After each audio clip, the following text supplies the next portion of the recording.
I never thought I'd be one of those guys telling a story like this. You know, the kind where your whole life turns upside down in the blink of an eye. My name is Mark, and what I'm about to share is going to sound like something out of a crazy thriller movie. But every single word is true. Sarah and I had been married for 8 years. We met in college, fell deeply in love, and seemed like the perfect couple. I was a software engineer, she was a marketing executive.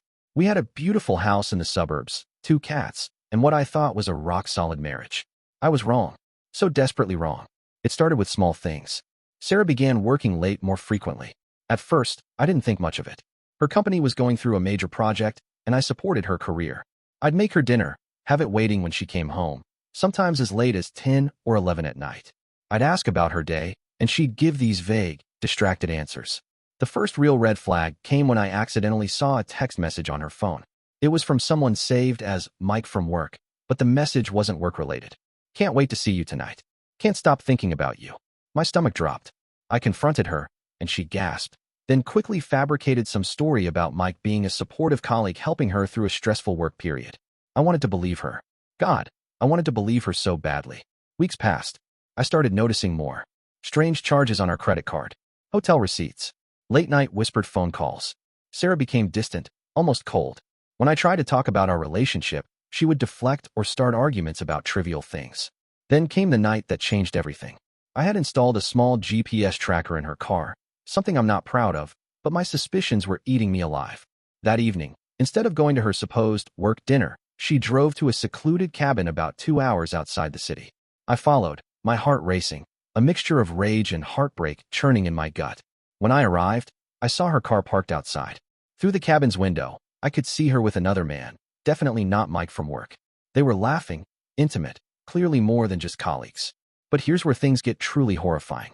As I stood there, processing the betrayal, I overheard something that made my blood run cold. A conversation about me, about how I was in the way, about making sure I would have an accident.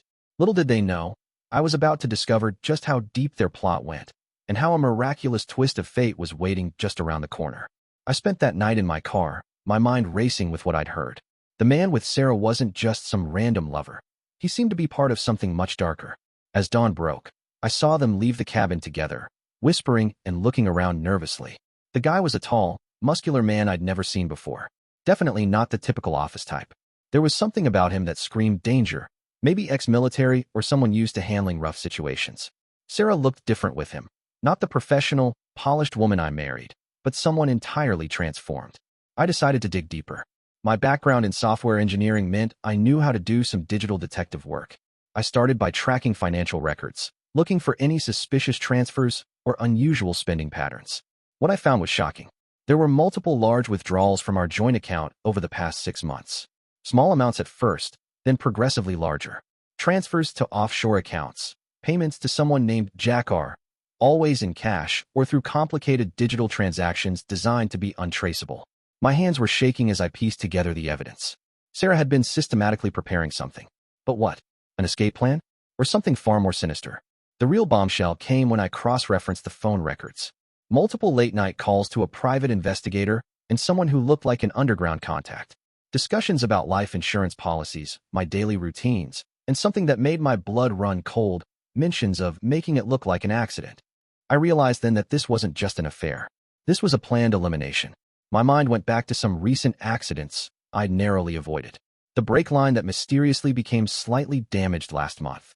The weird electrical short in my home office that could have been fatal. They weren't coincidences, they were test runs. I knew I couldn't confront Sarah directly. She was working with someone dangerous, and one wrong move could push them to accelerate their plan. I needed proof. I needed protection. I started documenting everything. Every text, every transaction, every suspicious communication. I installed additional hidden cameras in our home. I began staying with a friend, making my movements unpredictable. Sarah thought I was oblivious, but I was watching her every move. The most chilling part? She could look me in the eye, kiss me goodbye in the morning, and then spend her evening plotting my potential murder with her lover. But I wasn't going to be a victim. Something was coming, a confrontation that would change everything. And I was going to be prepared. Everything came to a head on a cold Tuesday night. I had meticulously gathered all the evidence, bank records, audio recordings, surveillance footage. The local police were skeptical at first, but the mountain of proof was undeniable. What started as a potential murder plot was about to become a full-blown criminal investigation. That evening, I arranged a meeting. Not with the police, not with a lawyer, but with Sarah's father, a retired detective I knew would want to know the truth, no matter how painful. As we sat in his study, surrounded by old case files and police memorabilia, I laid out everything. The affair, the financial transactions, the potential murder plot. To my surprise, his face wasn't just shocked. There was a deep, knowing sadness. "There's something you don't know," he said, his voice breaking. Turns out, the man Sarah was having an affair with, Jack R., was connected to a dark chapter in her family's past. 20 years ago, Jack had been involved in a criminal enterprise that had destroyed several families. Sarah's mother had been a key witness in a case against Jack, which ultimately led to his imprisonment for a decade. When Jack was released, he had been plotting revenge. And Sarah? She was his unwitting weapon.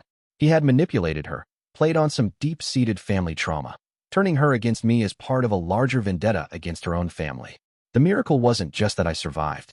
The miracle was the truth that was about to unravel. Her father had been tracking Jack for years, waiting for the right moment. My evidence was the final piece he needed to bring down not just Jack, but an entire underground network of criminals Jack had been rebuilding since his release. The next 48 hours were a blur of FBI interviews, legal proceedings, and family confrontations. Sarah was arrested. Jack was picked up trying to flee the country. And I discovered something I never expected. I wasn't just a potential victim. I had become a key witness in taking down a dangerous criminal operation. My marriage was over. But my life? It was just beginning. The divorce proceedings were complicated. Sarah's manipulation ran deep, and her mental state became a significant point of discussion. Her father, devastated but determined, stood by me throughout the entire process. In a twist of fate, the life insurance policy they had planned to use against me became my financial lifeline during the legal battles. The very weapon they designed to destroy me became my protection. Today, I'm rebuilding. I've moved to a new city, started a cybersecurity consulting firm, and found a therapist who specializes in helping survivors of complex emotional trauma. Jack is facing multiple life sentences. Sarah is awaiting trial. The human capacity for betrayal is matched only by the human capacity for resilience. My miracle wasn't just survival. It was understanding. It was healing. And it was freedom.